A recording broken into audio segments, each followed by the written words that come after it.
with me can attest to when I started 8 years ago, the only thing scarier than my Justin Bieber cut on day one was the fact that I just stepped into a role here in FP&A as the commissions guy. And what that meant is that I paid about 1,000 sales reps, CSMs, basically anyone with variable compensation at HubSpot through a single Excel model, right? I built that Excel model, it was about 35 tabs, way too many macros, and constantly I'd walk in to my laptop at about 7 a.m. in Cambridge, Massachusetts. That would crash, and I would have a mini heart attack and try to figure out how I could get commission statements out to the entire company that was growing rapidly, making a lot of money. And so my background here, coming from FP&A operations, really, again, more so a process-based role, has really, again, driven how I've been able to have success once I jumped from the cobbled, which we've all been at, spreadsheets, right, into an actual crafted system that helped me craft not only my jump from obviously FP&A and a very back office function to sales, and obviously what I've learned today. And yes, my life looked a lot like this when I was commissions guy. So again, what is the consistent system? How do I use HubSpot every day? What's my greatest accomplishment at HubSpot? Is it going to see a Grateful Dead cover band with Brian Halligan, our co-founder, on a Tuesday night in Boston? No. Even as cool as that was, again, I've been able to obviously see some success here, obviously drive consistent attainment, and at the end of the day, one of the things HubSpot's allowed me to do is really put my time and energy towards opportunities that matter. The number on the right, while 1254 might not mean a lot in 2026, given inflation and all the things, really what HubSpot's allowed me to do is, again, cut out the noise, make sure that I'm not spending time in areas that are simply wastes or with leads that are bad quality. And at the end of the day, transition from, again, a career switcher BDR at 27, all the way through obviously sales management and being a top rep here in mid-market today. What we're gonna look at is working with the CRM, not against it, right? I call it 5 buckets, 3 birds. That's gonna mean a lot more once I jump into it. We're gonna get into how I prep for my day, how I prep for prospecting.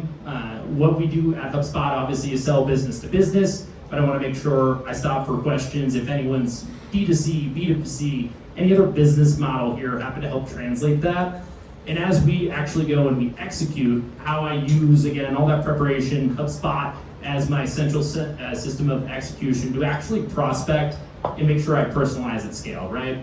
And at the end of the day, it all matters about the dollars and sales. So how do we actually take things from progressing opportunities to closing them? And at the end of the day, finding the analytics to make sure we're doing the right things as the market grows, changes, and finally, actionable takeaways, right? You all are here not to listen to my accolades. I'm not even here to do that. It's to make sure that you all leave with a couple things you can do in HubSpot with your teams, or to train your reps to obviously sell more and get more value out of obviously HubSpot. So let's start with the first section here, working with the CRM, not against it. I will say before coming to HubSpot, I was an administrator in an operations role with the competitor that you might all know with the big blue cloud. Again, what I love about HubSpot and what it's allowed me to do versus what I saw at that role, and of course others, is be proactive versus reactive, right? So what does that mean? Being a reactive sales rep means opening your laptop every day, looking at your inbox, and answering the loudest lead, answering the loudest email, spending time on things that really don't matter. And honestly, sales as a career is pretty tough. It's really not fun if you're running around chasing lead after lead. You have no process. You're reinventing the wheel every day. But again, we're going to learn how we're proactive, right?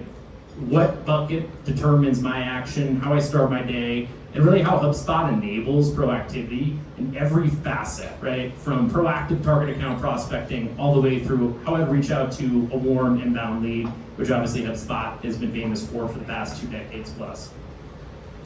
So 5 buckets, right? This order could be argued about, but really I think of, again, warm to less warm, left to right.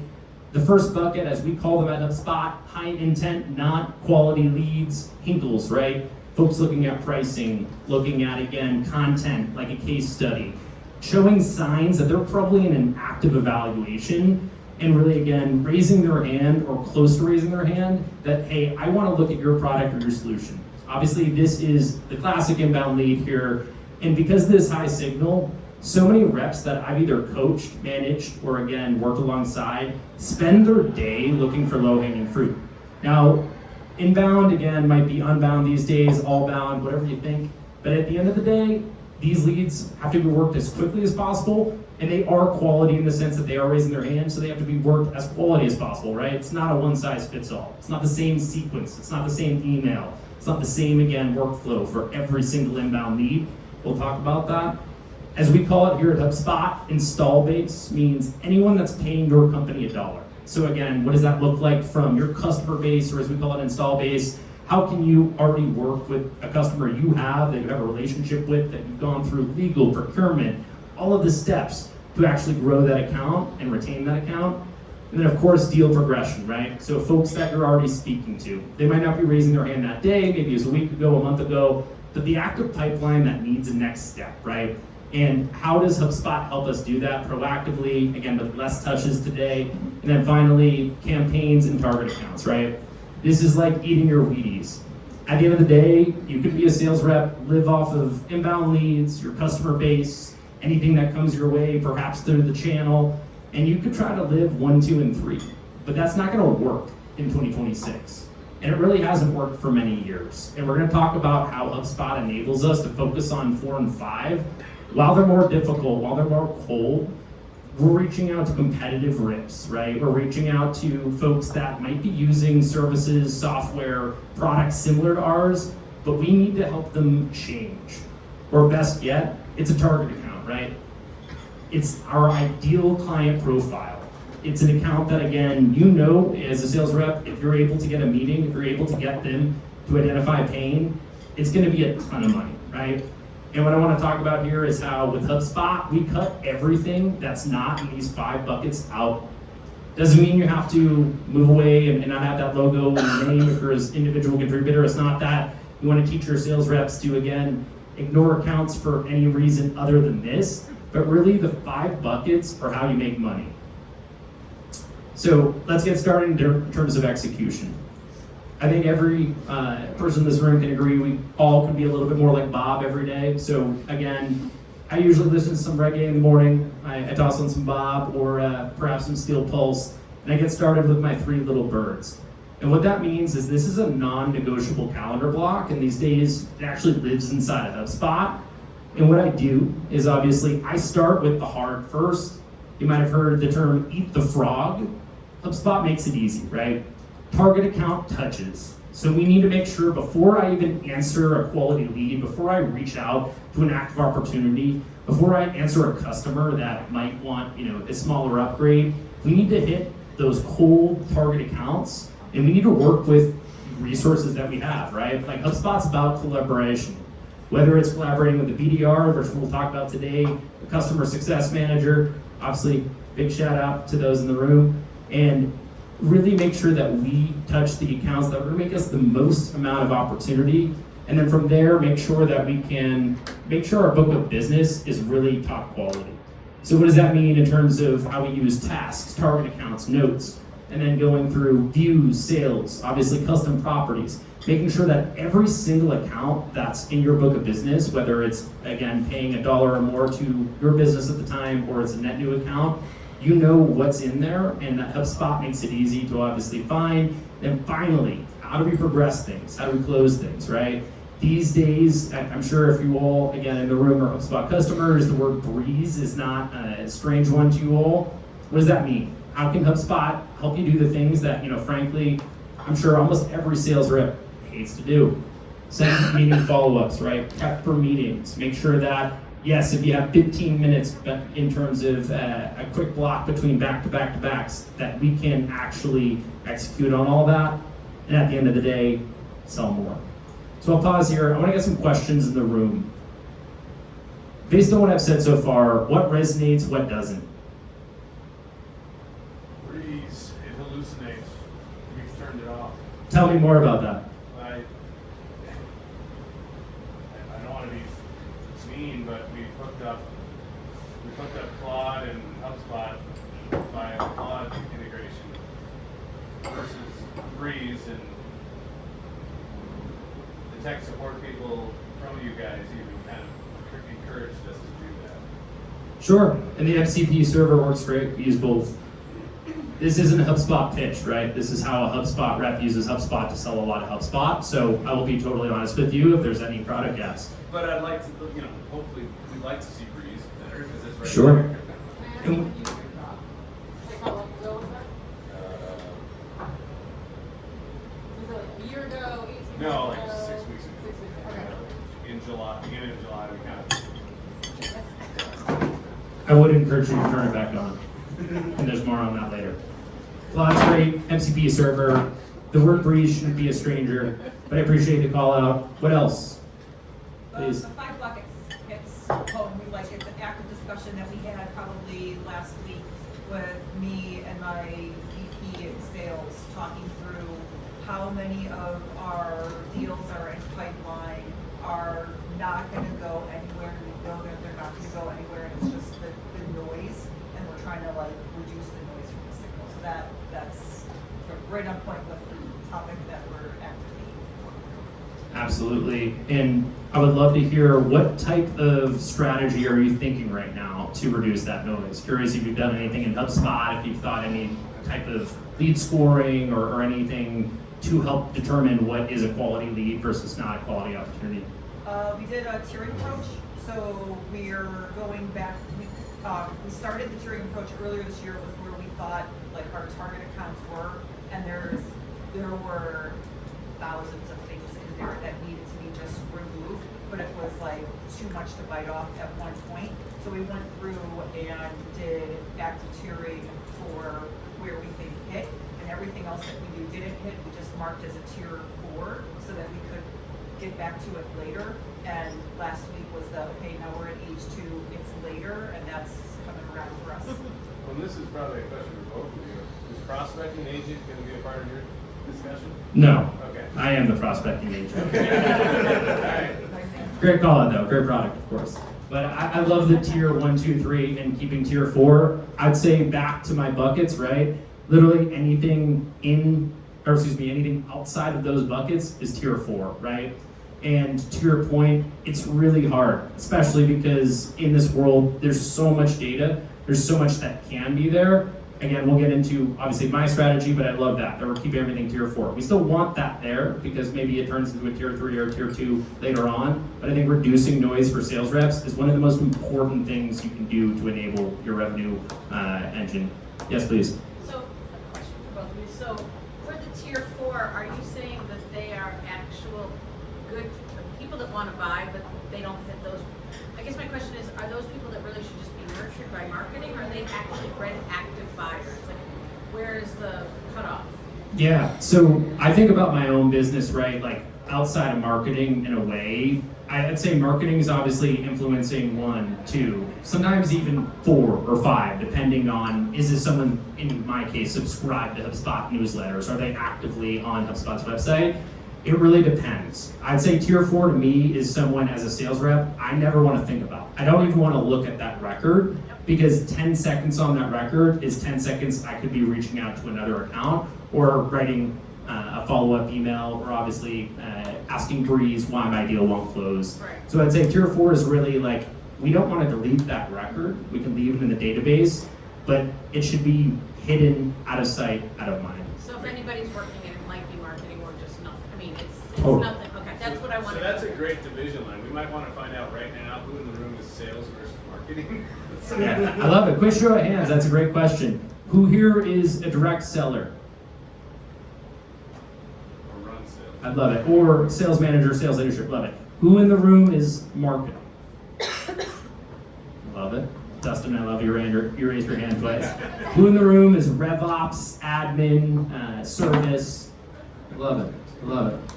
I love it. You're doing all the things. I can tell. In theory, everybody's sales and marketing. Of course.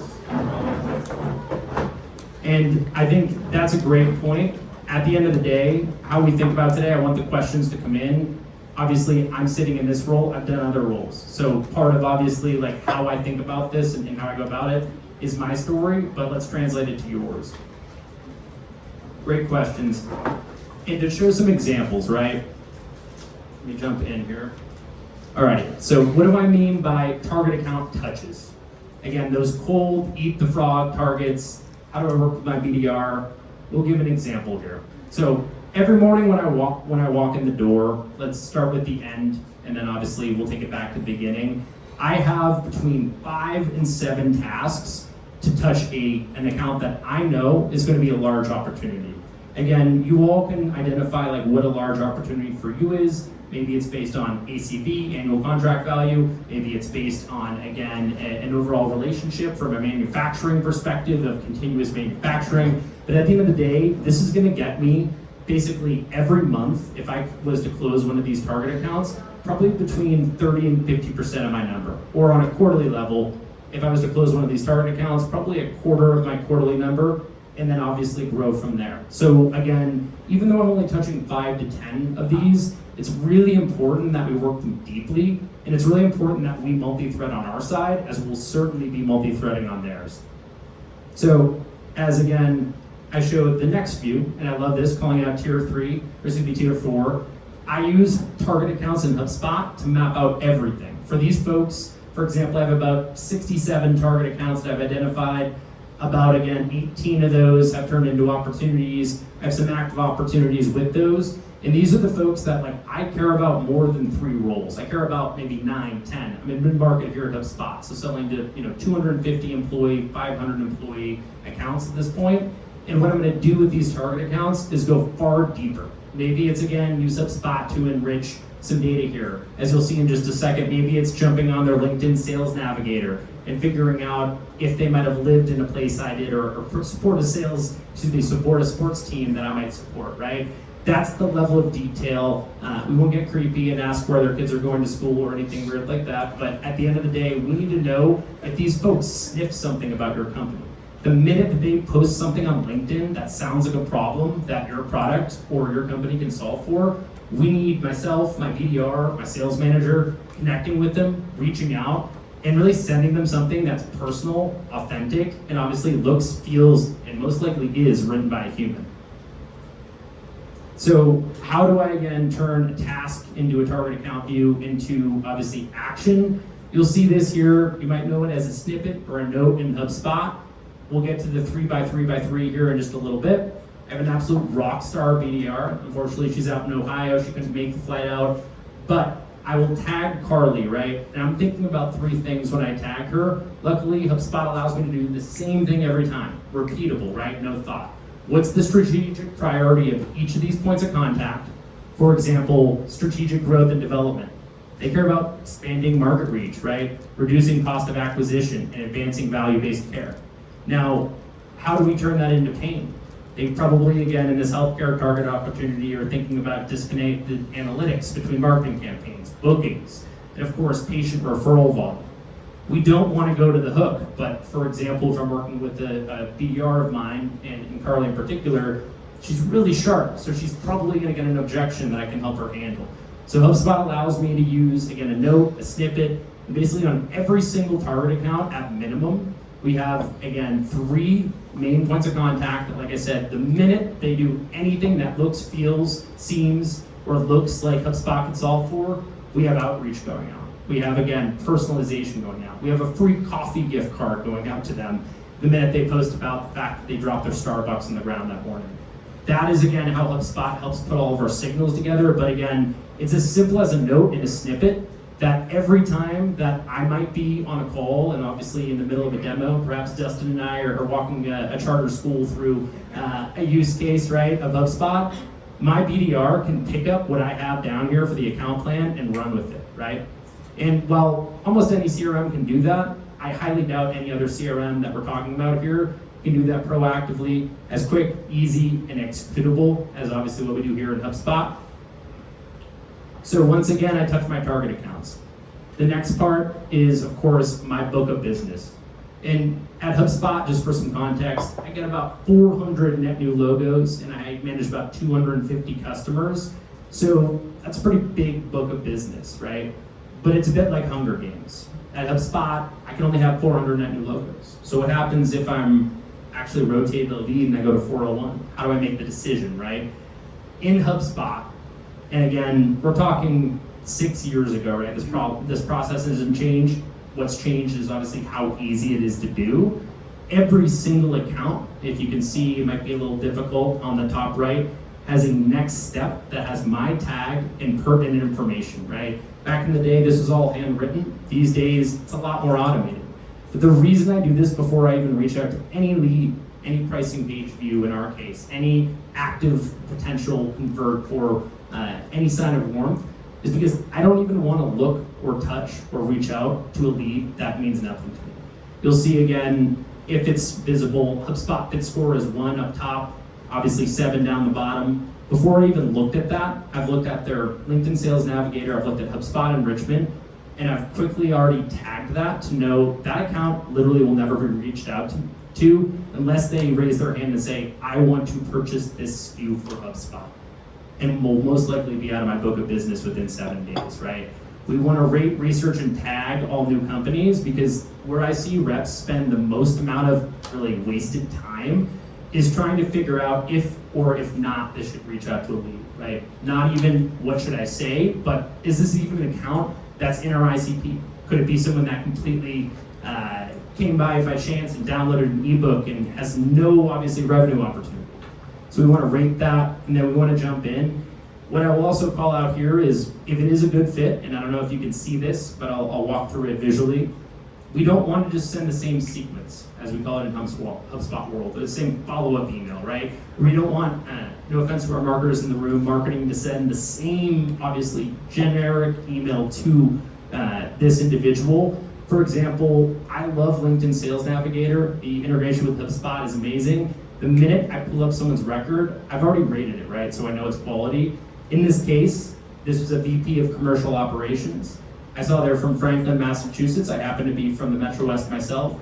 In the first line of my email, which again, I'm sorry if you can't see, is referring to the highway that goes through his town, right? I want to make sure that he feels, even though he raised his hand and he's expecting a generic answer, that I actually reached out there. The rest of it's automated, right? But from about an 8 to 10 second vantage point, I was able to send something hyper-personalized that actually made him respond.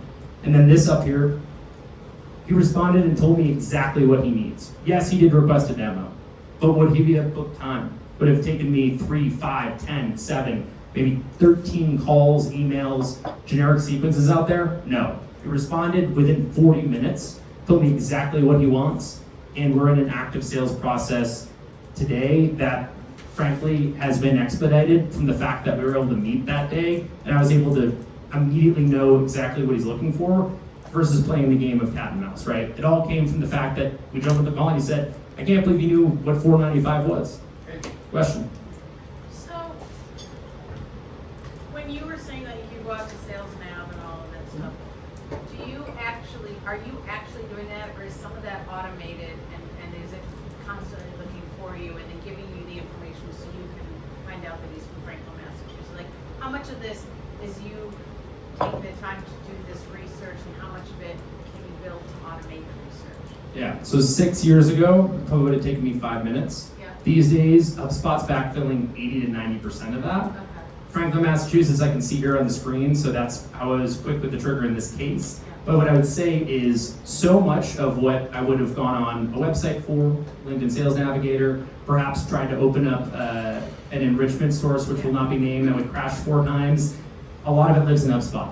And again, I would love to answer your question second, but I want to get back to the point that most of the time I'm not leaving this record because HubSpot's actually filled 80% of it, and it's all about servicing the right information at the right time. And that's why next step, again with my tag and that information seems very manual. These days it's filled from so many sources. So I can quickly scan one line and I immediately know not only is it tier 1, 2, or 3, but what within, again, a sub-bucket is going to cause me to reach out. Is this person a marketer? Is this person a VP of commercial operations, aka RevOps, right? So in this case, it's a fun one because we're calling out his local highway.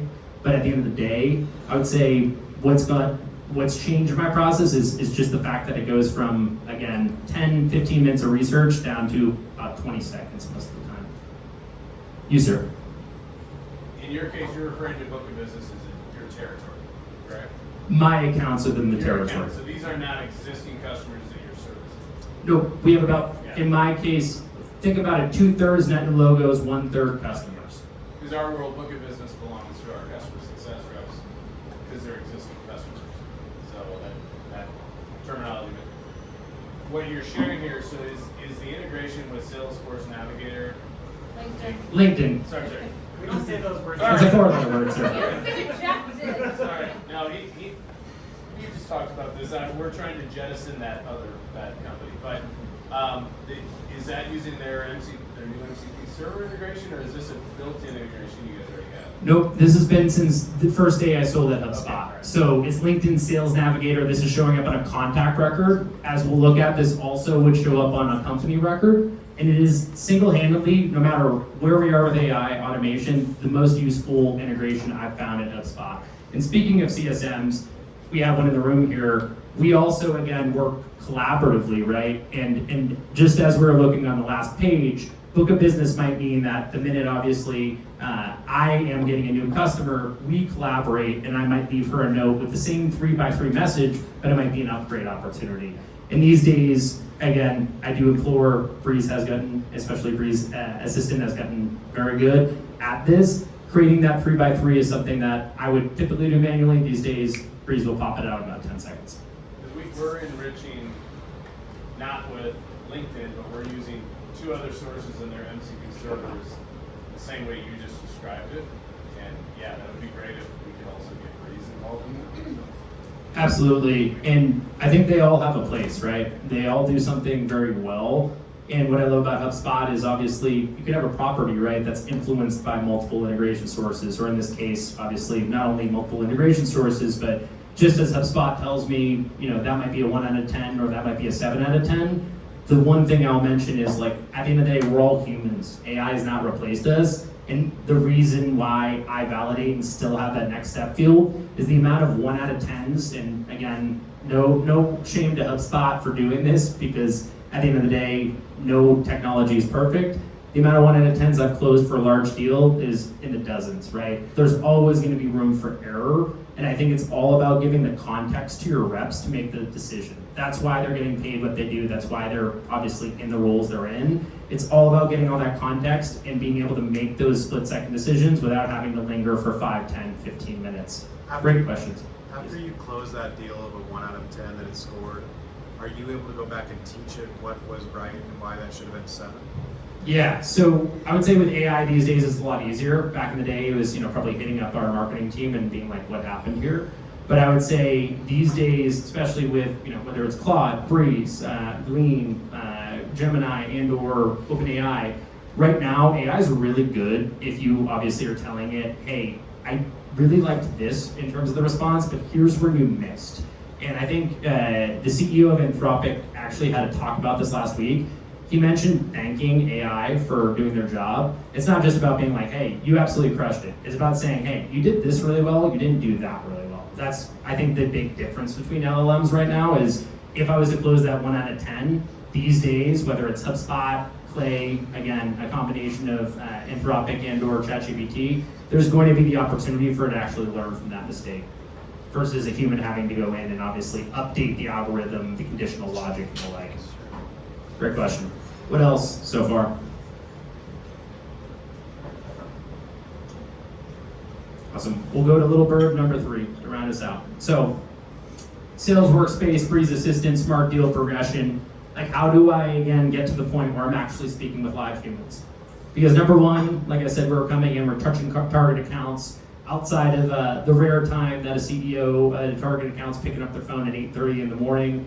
I'm probably not speaking with a human. When I'm rating my accounts and managing my book of business, same thing. But how do I get in front of actual human beings, right? And one thing that has been a game changer that I use every single day, if you do not have your reps working out of the sales workspace, I highly encourage it. So I'm sure it might be a mixed 50-50 in the room of Gmail, Outlook. Once your calendar is hooked up, this little button down here, prep for meeting, is a weapon. Right, and I will implore you to also make sure there's an automated deal prep note, whether it's going to your rep's inbox or it's a note getting posted to the deal record, contact record, company record. I click into that every morning and I go into that, but HubSpot also sends me the automated reminder, pulling from intelligence. Perhaps it's pulling from a third-party source, like again, Claude. And that's gonna actually help me prep for the call. This is something that I used to use a snippet for, and I would fill that out manually. Like I'm talking about 30 or 45 minutes before a discovery call. These days, I wouldn't advise 10 minutes beforehand in case something goes wrong, but every morning I'm clicking on those prep for meeting buttons, and it's pulling up, again, who's joining, when the last time they obviously spoke to our team. This is just a little snippet, it might be hard to see, but this is showing that first meeting, that meeting right here, which was a cold meeting booked by my BDR, that Carly emailed her, called her, and called her. And if I click on the call, or email, it's gonna pull up that activity. And luckily these days, the transcript's actually gonna summarize. So a 14-minute connect call that my BDR had with a VP of development in this case, I'm able to see the entire crux of that conversation in 15 seconds. I'm able to then take it, and this is just an example, right? Like this is a mid-process deal. HubSpot's sending me a reminder. And these days, like I said, it's telling me, hey, here's where you wanna go for your demo. Here's where the play is, and here's where the risk is. And a lot of the time, I'm not just stopping there, right? Like I am, at the end of the day, gonna take that, and I'm going to turn it into an agenda. So it's not just, again, looking at that call transcript. It's not just looking at that enrichment source. I'm gonna take it, and I'm going to turn it into, again, a personalized agenda meeting that isn't just a one-size-fits-all, right? It's not, what do you do? Here's what my product does, decisions on outcomes. It's tailored to their business. And I'd say in the last year, my response rate, which again, I always did manually from, I'd say the place of wanting to get folks to respond to this, has gone through the roof. And getting folks to actually respond to your pre-meeting agenda is one of the biggest signs, and I get some data to back this up, that deal is probably gonna go closed won. Because people feel heard. If they respond to an agenda and they say, that's spot on, or even better, I love when people say, that's not spot on, you forgot this. You didn't mention that. Like, great. At least I hear it now, versus when I get on that call and we're 15 minutes in and they're asking me, why is this sales rep not talking about this thing that's burning in my brain? And again, I'll go back to Breeze. Breeze wrote 80 or 90% of this. What I will say is I have never sent a single email created by AI that I haven't tweaked in some form. So we're not there yet. I think obviously that's why we all have value in this room. But at the end of the day, I'm not scrambling 10 minutes before a call to try to pull all this together. The centralized sales workspace is what's pulling in all that context. That email's already gone out. I've probably gotten a response. And we're going in like we're friends, even if it's the first time I've spoken with this person. And again, they're a completely cold target. Yes, sir. So, the sales workspace, this prep for meeting, is that a part of specific licensing? Is this tied into the calendar integration, whether it be Outlook or Gmail? And is this requiring Breeze to do all this? Great question. So the top left graphic, is your team on Sales Hub today, professional or enterprise? If the answer is yes, it's part of the sales workspace. So if you're looking at, and we'll look at a demo after the fact, I'm happy to obviously show you this in a live manner. If you're in the sales workspace, as long as Gmail or Outlook is integrated, the right-hand section is going to show three things. It's going to show essentially your gap to goal. It's going to show essentially your progress towards any type of reporting. It's going to show this calendar view right here, which you can click on. It's also going to show your feed, which that classic HubSpot feed of who's visiting the website, who's opening your emails, and all that. I start with obviously the calendar because when I'm in my three little birds block, I click on the prep for meeting and then it pulls up an entire screen dedicated to that. So great question. The Breeze assistant I'm using here uses 0 credits.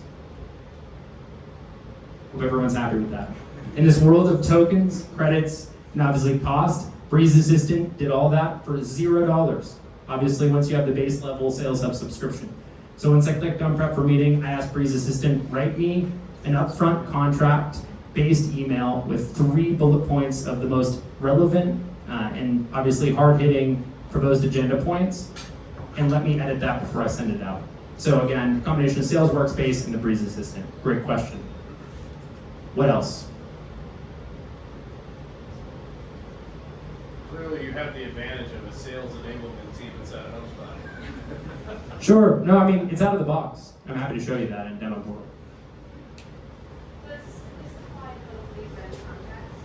I'm sorry? Does this apply to both leads and contacts, or is it just leads and sales? So this is any meeting you have on your sales rep's calendar. So I'd say leads, contacts, even getting away from objects. This is purely how I, as a sales rep, am like speaking to any human I'm meeting with. So in the case of HubSpot, again, I'm not thinking as a lead, as a contact necessarily from an object perspective. What I'm thinking about is how can I resonate with this person before I meet so they actually show up, and that I can obviously make sure I'm walking in prepared.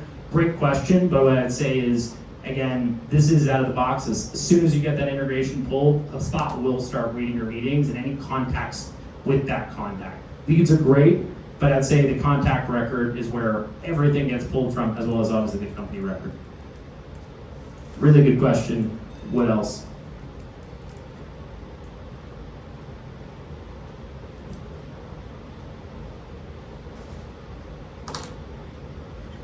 As we move on from this, we probably want to get past 8:30 in my day, so I'm going to keep running.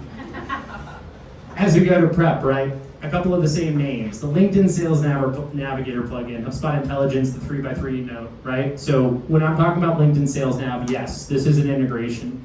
But what I'm doing every day is when I keep an account in my territory, that's typically net new logo, when I'm reaching out for first time or when I'm, again, getting my BDR to work with me, what I'm doing, and this is just one example, I'm not even leaving HubSpot. So in this example, this is a target account of mine. Recently I was able to get this account in my name. It's about a larger retail apparel company. If anyone knows the graphic, I think they're in Target. As I keep running here, you'll see this contact. As I sell HubSpot, the head of growth and retention marketing is typically someone that I'm jumping for joy at. That's someone who wants HubSpot, right? Not only do they want the top of the funnel, but they want the middle of the funnel. I can sell the whole thing, the whole marketing hub. But what does Sales Nav tell me?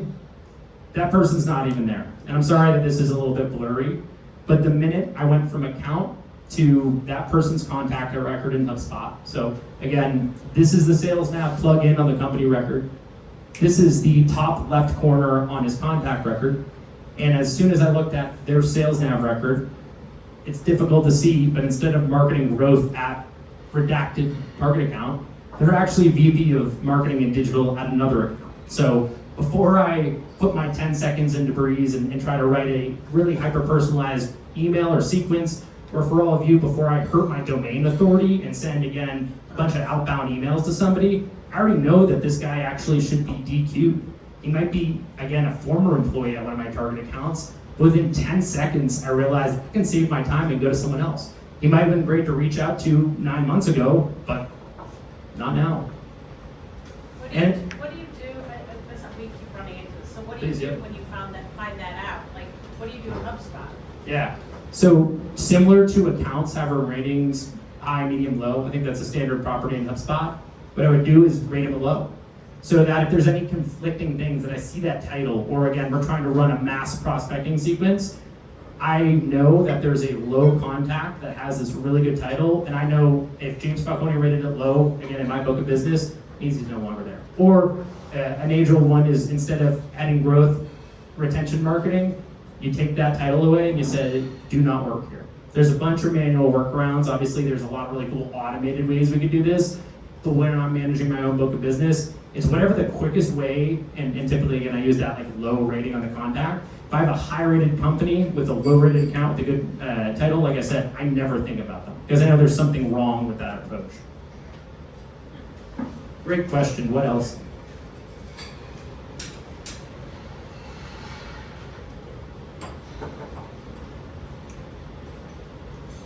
So as I jump in here, how many folks have heard of a 3x3 prospecting strategy? I love it. What does it mean in terms of your world? It's a split between the named account manager and the territory rep and the BDR in our world. And then a CSM, so we kind of have a fourth one in there. It depends on if they're an existing customer with one or several of our products. I love that. So it sounds like there's a lot of folks that can touch it. Obviously, it really is delegating who might be the main point of contact versus who else, again, might be hitting it in the life cycle. That's our key thing, is we make sure there's only one contact at a time. Yeah. We're too small to confuse customers with multiple touch points. Got it. And makes a ton of sense. In my world, just to jump into 3x3, it's similar, right? Ooh, why am I not? Come on, PC guy. Having a little bit of an issue here. All right. Dustin, I do think there's something going on with the feed here. Don't know what's going on.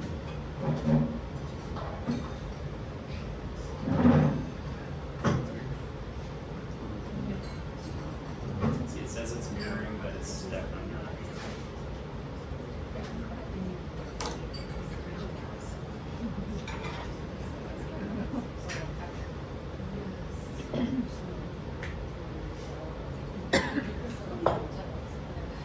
Thanks for sitting through the crit sit, folks.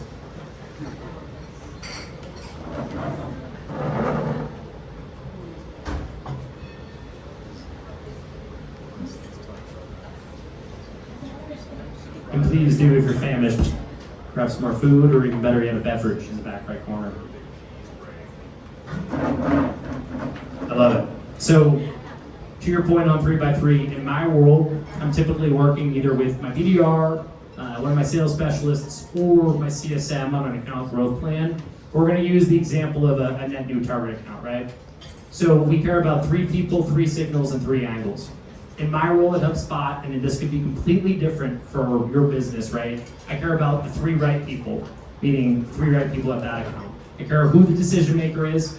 I care who the champion or the influencer is, like who's going to show up to the HubSpot hub and say, hey, we really want HubSpot, or we really want to upgrade, and who the technical evaluator is, or perhaps the financial evaluator. Who's going to be the roadblock that says absolutely no way?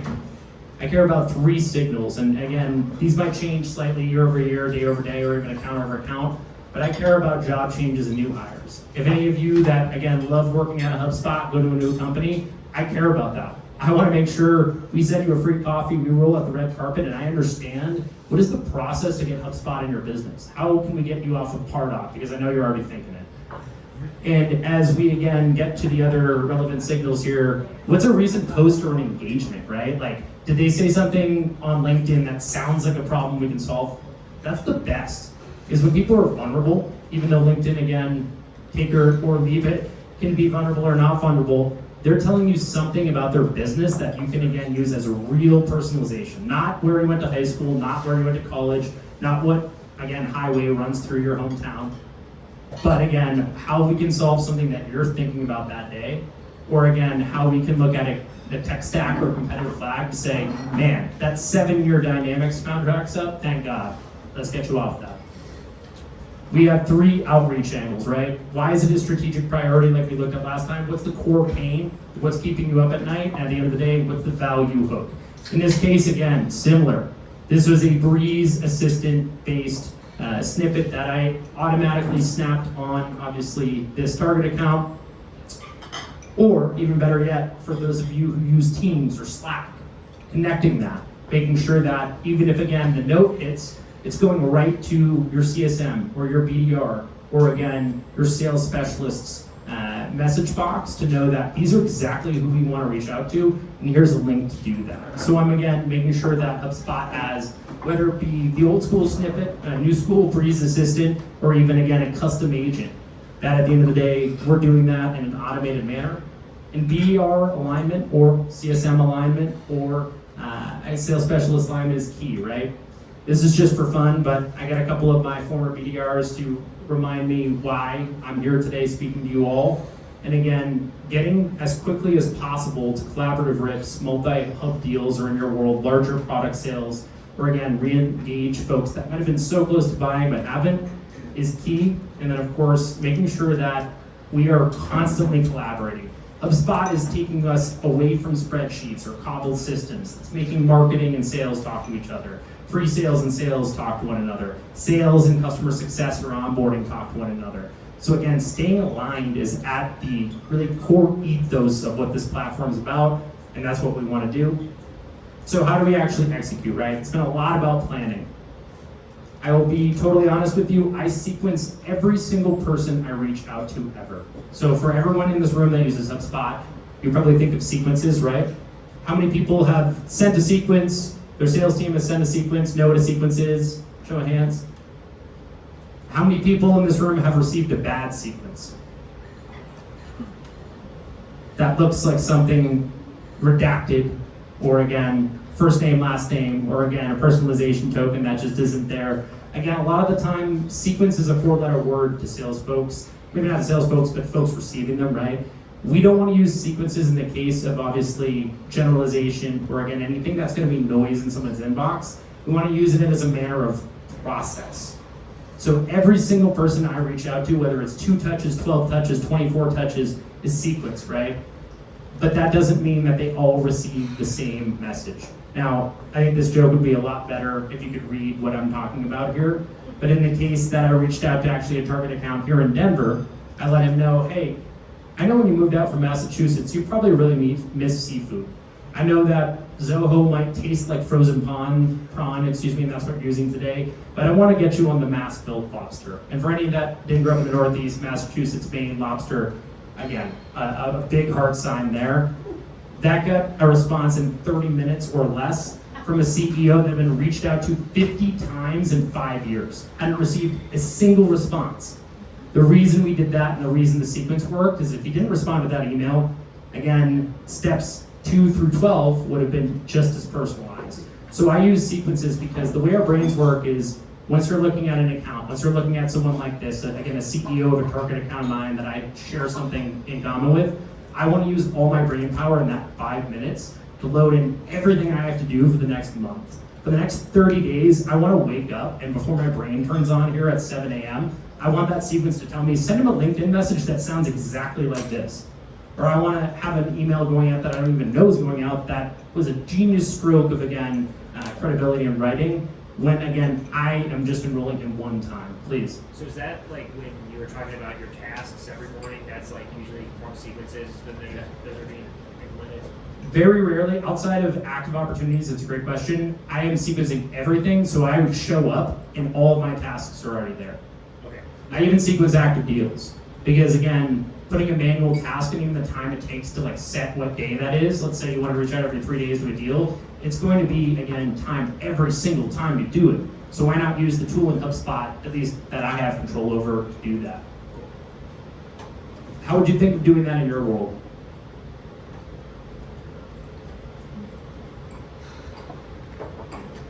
It feels like beyond the first engagement, it can go in so many different directions. I wouldn't feel comfortable setting up a sequence to, I mean, you see where I'm going with that. Yes. So my chest tightens up when I hear you talk about this, but Oh yeah. it seems like you're doing it well, so go Yeah. for it. No, this is exactly what I wanted. So what would you be worried would go out, like you said, in that, A-B logic? I want to say this right the first time, so just give me a second. No, please. I guess if email 1 went out in the sequence and it demanded them to do something and then it would immediately send, I guess, like pick your own story, like I guess, and I don't know if sequences are able to do that, not the ones that I've used in the past, Yeah. but pick your own adventure type of sequence, does that exist? So there is A-B logic these days. Okay. It's fantastic. Yeah. Well, I guess I have to talk to her because she knows more about it, but. No, but one thing, and this is, again, a sneaky little trick. If you set it to go to manual email instead of automated email, Yeah. that email is there for you. It's pre-populated. You've done the thinking, but you still have control about sending it. And a lot of the time, I'm not just, again, using it to send out emails on my behalf. I'm really using it for a process. Because back to the FP&A days, like everything I had to do was closing in 30 days, right? Like I had to do the commissions close, the financial close, the sequential order of it. Like you said, there might be A/B testing. We might use AI to, again, respond to any action they took. But at the end of the day, it's for me as a sales rep to not have to think every morning when I wake up about what I want to do and I want to spend my time on. So a lot of the time, I'm not even having it send an email on my behalf. There's a task there to send a manual email. It's fully written. And then let's say they did take action. They signed our NDA. I have a little personalization token there to remind myself, hey, check if they actually looked at the NDA. And I go and I check on the NDA, and within 15 seconds I'm able to send an email versus it's a blank task where I'm looking at a deal I haven't touched in 7 days. I'm like, what was that thing they wanted to do? Sign a what? NDA contract, I can't remember. So I totally hear you, and that's why I say reimagine sequences. Especially for sales reps, they can be a matter of process control. They don't have to be a matter of generic reaching out, or again, even like weak personalization, first name, last name. Yeah, that last sentence kind of diffuses what I'm about to say, but I find that our engagement that we're getting from any level of automation is drastically going down, very rapidly going down, and it's a lot more probably phone call that I have to go with instead of any type of drip campaigns and emails. 100%.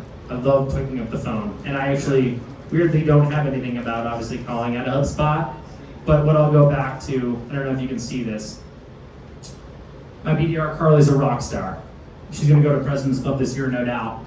This is her actual feedback, and I left this in because yes, I did ask them to write me a little blurb about what I do in HubSpot.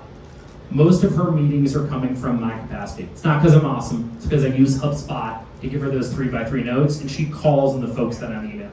My actual response rate and folks booking a meeting through the sequences or even the really hyper-personalized emails I'm sending, very low, because we all are getting it, right? Like, in your inbox, I usually get 50 to 100 emails per day. Like, I'm not gonna click on an email and say, yes, Mr. Financial Advisor over in Cherry Creek, I'm gonna come in and put my life savings in your pocket, right? Like, I'm not gonna do that. But if they call me and they say, hey, James, I'm curious how things are over on West Wash Park, and I know you bought your place a couple years ago, and so on and so forth.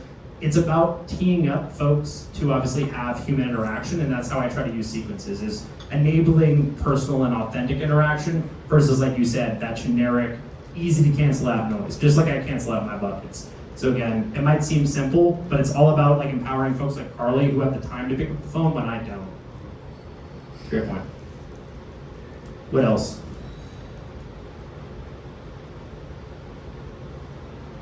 How much personalization goes into your sequencing? I see a little bit, obviously the last name, the last.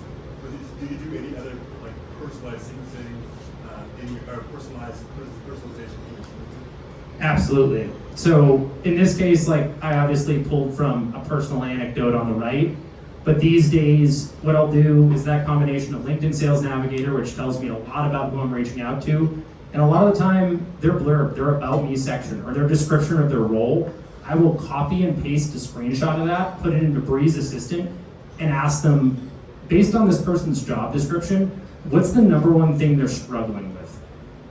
And Breeze or Claude, or again, an AI of choice will probably get 80% of the way there. And then, obviously, it might be a little different if you're in day one as an account executive versus year 8. But the point is, like, I'm able to take that and very quickly say, hey, I want to make this sound like it's from a human, and I want to add a human element to it. So I personalize everything.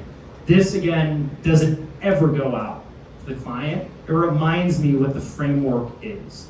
It reminds me what, again, the standardized process is, but every single email I send based on persona, industry, again, even that person, whether they're from Franklin, Massachusetts, Denver, Colorado, or Wyoming or California, I'm able to quickly know that. There's folks talking about going to the great frozen tundra of Lambeau Field. I've never been there.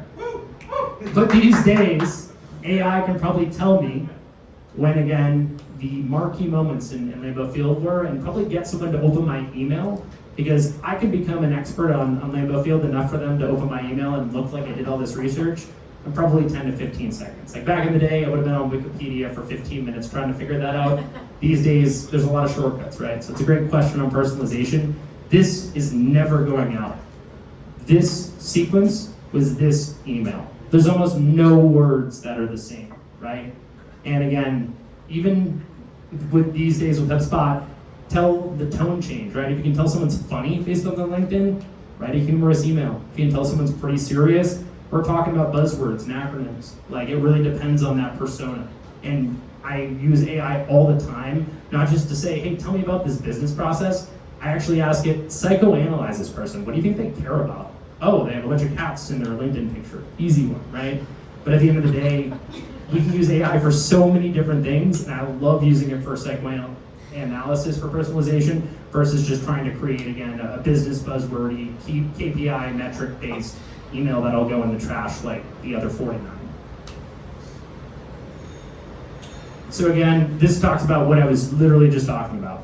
Back in the day, I would slave over maybe 40 accounts that I would touch deeply a month, whether they be target accounts or campaigns. Maybe I'm on a competitive rip, maybe it's an industry, maybe it's again some of my target accounts, but I've 2.5x'd my ability to do that with, again, a combination of Breeze AI. Yes, I do use Cloud also, but I would say Breeze AI, intelligence, the AI connectors to really help me get there. And just like I was talking about that, this is an example, right, where I reached out to a gentleman who led marketing for a really large boating company.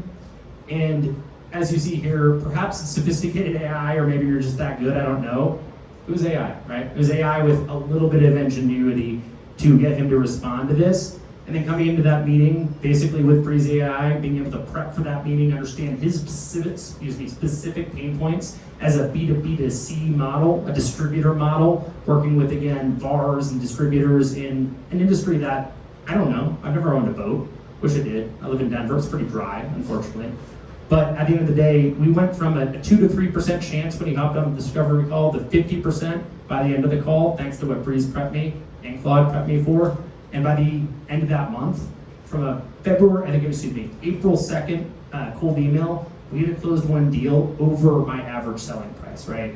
And obviously, this is one example, but with Breeze AI, whether it's Claude, it's all about obviously using humans and making sure that we can multiply and exponentially grow our reach. So to that point, like, how are we progressing when we're closing? And I know we're already at 7, so folks, please grab another drink. But how do we, of course, really run our pipelines? Back to my days as the lowest guy on the FP&A totem pole at HubSpot, your pipeline should read like a CFO's balance sheet. And that used to be really hard to do. CRM hygiene, again, is another 4-letter word for most top sellers. For me, I forced myself to do that, and HubSpot made it fun. That said, these days with smart deal progression, all the things that HubSpot actually picks up and recommends, it's pretty close. And Deal Assistant, as we'll go into, can be a great, again, value add to look at frameworks, whether it's Proves or MedPick, if any of that means to you, or the Sandler model and the pain funnel. Really, where are we missing steps that we might be wasting time on a deal for? So making sure every single deal has a relevant close date, has a relevant amount, obviously has a relevant forecast note here. Yes, we do have a great enablement team that helps score us over here, but I rarely ever look at this, right? No offense, HubSpot enablement, you're great, but the day that I ever run my process based on a generated number and a lead score is the day that I'm probably replaced. It's about forecast notes, it's about deal stage, it's about amount, it's about close date, right? And HubSpot's gonna suggest a lot of this, but I love arguing with it. Whether, again, it's Claude, whether it's Breeze. Hey, why did you suggest that? It might, again, uncover something that I haven't thought of, because I'm between dozens of deals and 650 accounts, right? So suggested actions. Who here has used a suggested action on a deal record? I love it. HubSpotters in the room. If you have not, make sure you add this card to every deal or lead record in your CRM. Now, is it gonna be perfect? No. But do I have the ability for HubSpot, when someone responds to me and asks for a link, to generate that email? And that email that I would have used a template for, would probably be rigid and I'd use a lot of editing, or again, write it from scratch. That saves me 5 minutes. And the edits I have to do from that suggested action also keep me on track, right? In a deal like selling HubSpot, I probably have dozens of risks. So I'm constantly asking it, like, what are those risks? What would I do to lose this deal? I don't even know if you guys can read this, but this is my favorite thing to ask Breeze Assistant, or through our MCP connector Claude, right? Why would this deal not close? Keep the prompt simple. Why would it not close? Have all of this pulled up, right? And maybe it's in your notes, but the amount of time it used to take me as a rep to actually do that, I'd be working late nights, weekends, right? Like, to get to where I was, it's a lot of hours. These days, before I jump on with a CFO, a CEO, someone from their board, I can remember that, yeah, maybe their IT team is, across the pond in a country with completely different sets of security parameters than the US. Maybe they really care about GDPR. Maybe they really care about their financial investment in terms of recurring costs. Maybe they care about cash flow, right? And what I'm using HubSpot constantly to do is like prompt my brain to be like, what did you forget? What did you forget? What did you forget? Why wouldn't this happen? It's not how can I close this deal? It's constantly, all right, there's suggested actions here, excuse me. What did you forget? What haven't we thought about? And I'd say these days, that's what's really fun about interacting with HubSpot CRM, is trying to catch it and be like, hey, well, what did you forget, right? Maybe they forgot a step in the procurement process. At the end of the day, it's about 10 seconds versus 15 minutes, and it saves you time to obviously do things like this. But I'll pause there. Who has questions on smart deal progression, pipeline management, all the things, please? And you said you're getting into deal assistance, so you can tell me to wait on this, but like for the methodologies like method and things like that, like how do you load that, or how do you tell it what your parameters are for MedPick?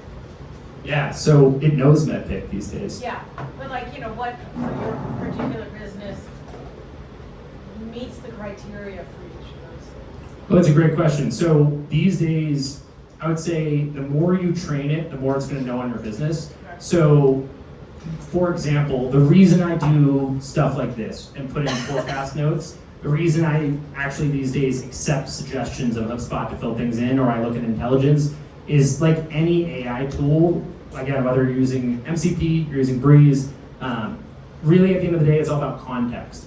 So sometimes, especially like if you're doing this for the first time, I might load your team's, again, proven process there and say, hey, here's our proven process, what are we missing? Before you even ask it about that specific deal, get some feedback. From there, all right, great. Based on this specific deal, here's where we are. What have we missed in terms of MedPick or Proves or Sandler or again, any of those methodologies? These days, as has been pointed out, Breeze has gone through a huge transformation and I don't have to prompt much. That's why these days it's a one-liner, what have I missed? Why wouldn't this close? What have I not done right? But I would say, like on the front end, it's all about loading the context up front so that it continues to learn, train, and do all the things. But at the end of the day, it's all about empowering execution. So it's also, well, let's say we get that snippet with those 3 risks. What do we do next? How do we make sure that's flagged and those are actually being addressed? And that's where things like, whether it's a call transcript scorecard as we have it today, or again, any type of logic like, again, shout out to HubSpot Marketing, Proves Deal Score can do, that again, that bubbles it up to leadership, sales ops, like whoever else, to figure out, what reps are actually doing that well and who is not. Does that help answer? Yeah. I mean, I'm really familiar with MedPick and have implemented it inside of Salesforce, so I just was curious. So. Absolutely. And what I would say is like, there's no right answer. I think that's like the thing that I love about HubSpot is like, at the end of the day, where we're going is that it's very flexible and we don't have to follow leads and opportunities. We don't have to follow context. Like what HubSpot's trying to do is obviously go towards that touchless, headless experience, which I could talk for days about that, but at the end of the day, when I'm sitting in the sales rep seat, all I care about is the speed it takes me to figure out why I'm losing money. What else on deal progression?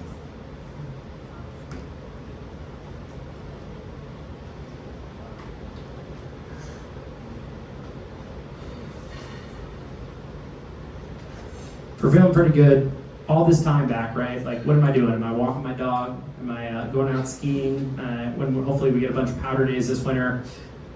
What I'm probably doing, and again, back to what separates HubSpot from some legacy CRMs will not be named. What I love about it is that at the end of the day, this is my story. In 2025, I was the #1 rep in HubSpot's mid-market segment. It was great. I sold a bunch of big contracts, and that was, again, a lot of fun to do. This year's been difficult. Like, again, if anyone in this room, hasn't raised their hand for there being some semblance of more difficulty than prior years, I'd be shocked. And I'll chat with you after this and would love to hear what you're doing. But at the end of the day, what HubSpot allowed me to do from a data insight perspective is figure out, and this is obviously 2 graphics to figure all this out. And yes, the bottom is Looker. We'll talk about that. Is figure out why my ASP dropped and how I obviously can fix that. And what, again, is happening in HubSpot constantly, if you open up sales analytics, There were folks that I managed, right, when I was a sales manager at HubSpot in our small business division, and never looked at their own analytics. They never pulled up anything reporting-wise. They cared about low-hanging fruit, closing revenue, and the like. But with HubSpot, obviously, in these analytics that are actually being able to be accessible by a sales rep, by a sales manager, by, again, a sales director, figuring out things like, hey, at the end of the day, one of the reasons that I stopped being as successful as I was the year prior is because I was chasing that low-hanging fruit, right? This big blue graph is quality leads. And yes, it's great amount of business that, like HubSpot, it still has QLs these days, but at the end of the day, that hurt me. I was going after that low-hanging fruit, right? I was getting away from the three little birds. I was getting comfortable. And again, that's on me to fix. But HubSpot, what I would say from an actual takeaway perspective, always have what your 3 core metrics are. Again, could be 5, could be 2, whatever, again, you want to look at. Make sure your sales reps are actually tracking their own behavior, because there's many times that anecdotally or even, again, qualitatively, you can say, hey, I'm killing it. I'm closing a bunch of deals, I'm leading my team in close-won opportunities. But at the end of the day, again, maybe it's the motion that's wrong. Maybe I'm not going out and hunting like I once did. And just to wrap this up, right, when I pulled that report, HubSpot taught me how to fix it. And we'll see how this quarter goes. But I went into, we'll say, psychopath mode. It's hard to see here on the graph, but I went into hunter mode in July. And hopefully this back half of the year is going to be hugely successful, because we went back to the 3 little birds. We went back to the 3x3s. And at the end of the day, here's 5 things you can take away. Number 1, build your 5 buckets. The number is an arbitrary number. Again, tasks are my medium, but what does that look like, right? Is it ICP tier 1, 2, and 3? What does 4 look like? You need to know what your ICP is, and you need HubSpot to speak that language. Number 2, whatever your enrichment source is. Maybe it's Claude, maybe it's Apollo, maybe it's ZoomInfo, maybe it's SalesNav, maybe it's HubSpot enrichment. Formerly, the artist formerly known as Clearbit. Check that and make sure you have a coding system so that before you even waste time or your reps waste time on a lead, or marketing thinks that they're sending for our marketers in the room really fire leads over, we know that that's actually the case.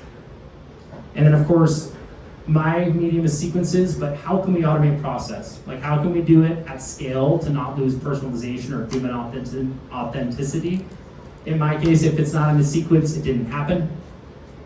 Number 4, again, run enrichment on every single new account. Every time you get on a call with folks, whether, again, you're jumping into that prep or you need to do a little side work on Claude connected to the MCP server, what does that look like? Create that upfront agreement, argue with it. Make sure, again, you have that stamped on the record, and when you get on that call, you're 15 minutes into a real conversation, not scratching at surface level pain. And then number 5, build a personal dashboard for a sales rep. Or make sure your sales team builds a personal dashboard, or your account management team builds a personal dashboard. HubSpot's tracking everything, and the beauty is you don't need IT or a developer or, again, a partner to build this for you. HubSpot's going to make it easy. I had my reps, when I was a sales manager, build their own dashboards. They improved significantly because they owned it. We knew what they were going to look at. This will go out, and I'll make sure everyone in this room has this.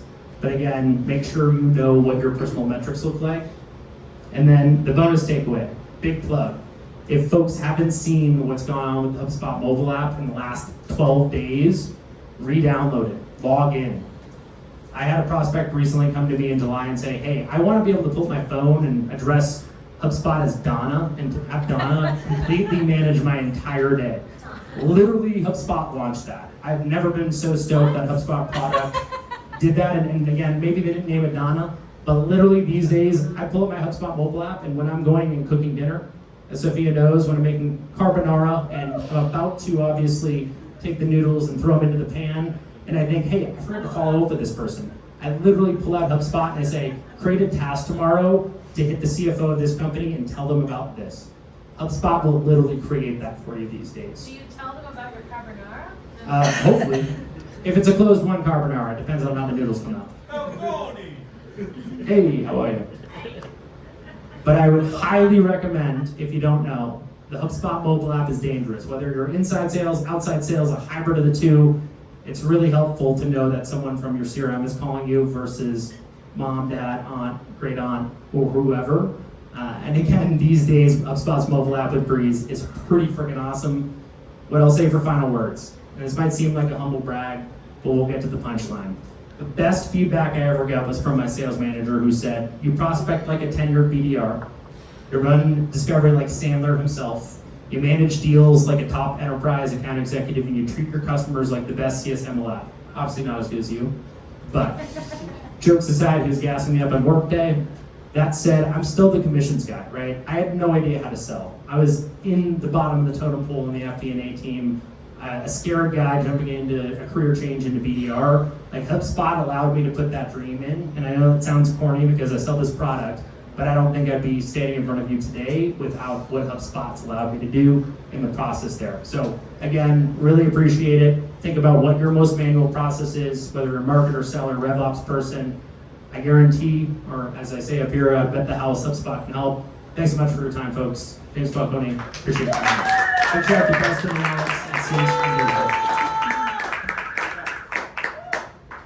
All right, give it up one more time. That was awesome. Thank you guys for participating, for the questions, for engaging. Very much appreciate that. James, great presentation. Thank you for being here, sharing your wisdom. Who's headed to Unbound in a month? Woo! All right, so if you don't know HubSpot's annual conference, it's now Unbound. It was Inbound. They're just changing up vowels on us. That's happening on September 16th.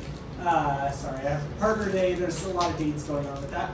But September 16th through 18th in Boston is HubSpot's annual conference. If you're interested in going, let me know. I've got discount tickets. They're about to sell out, so you got to make decisions quickly. But we will have a booth. There will be a Hive Strategy booth on the main show floor. Come see us. We'll have fun swag, lots of cool things. We'll also try to get together with Denver Hub people out in Boston. So if you're going to be there, let me know. Would love to catch up with you there. Grab some coffee, grab a drink, whatever. We don't have a next hub planned just yet. We're going to wait and see what gets announced at Unbound, and then have a session on that, likely in October. But if you have ideas or would love a session on a certain topic or a certain tool, anything like that, please also reach out to me. Would love your feedback. Would love to make sure that we get a speaker in here that you're excited about. And again, thank you all for joining tonight. Please, there's plenty of food. If you're still hungry, get some more food, and also swag on your way out. But thank you all for joining tonight.